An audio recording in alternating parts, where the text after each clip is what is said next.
Hello, so ngayon, kukumpara natin ang kneaded eraser sa original na eraser.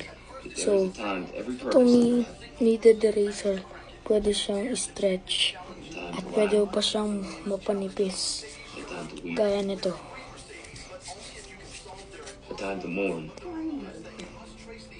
Pwede din siyang gawin mas pointy. Ito, mas pointy siya. Oh. Ito naman, pambura lang. Ito, pwede na siyang ihulma sa kahit anong gusto nyo. Wait, titingnan natin sa paper kung anong mas mainam ibura. So, ito guys, itetesting muna natin ang pamburang totoo. So, wait. Magdodrawing tayo ng happy face. Okay, ito yung isa.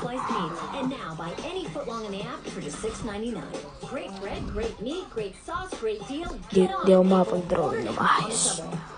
So why can't we say we're the best home shopping site? Because well, truth Ito pa yung is isa.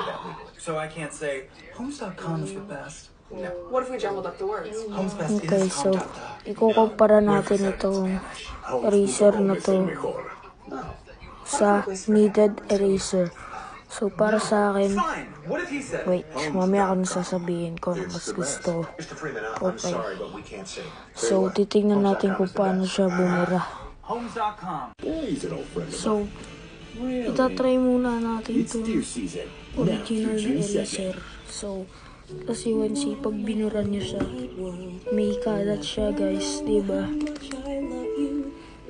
O, tingnan niyo. May kalat siya. May kalat siya.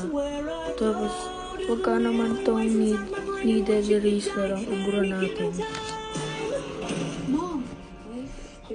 Wala siyang kalat guys. Look, wala siyang kalat. Ned's excited for his big date, but he's wondering. What if a flaky black throws me off my game? Look, wala siyang kalat. Yan, compare nyo sa isang What eraser if Ned knew he could tsaka treat sa differently? kneaded eraser.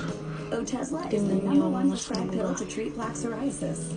Otezla can help you get clearer skin and reduce itching and Ang flaking. ganda nitong Doctors have been kneaded prescribing eraser Otezla for over a decade. para sa akin Don't use Otezla if kesa you're allergic dito. to it. Get So, medical help right away ganito if you lang have naman trouble yan kung breathing, paano ito swallowing, gawin. swelling of the face, Una, lips, kumuha ka ng tongue, throat, pera. or arms. Severe Tsaka diarrhea, bumili ka na nausea, lang. or vomiting, depression, Mura suicidal lang thoughts, or naman. weight loss can happen. So, bye-bye. Still be missing vaccination.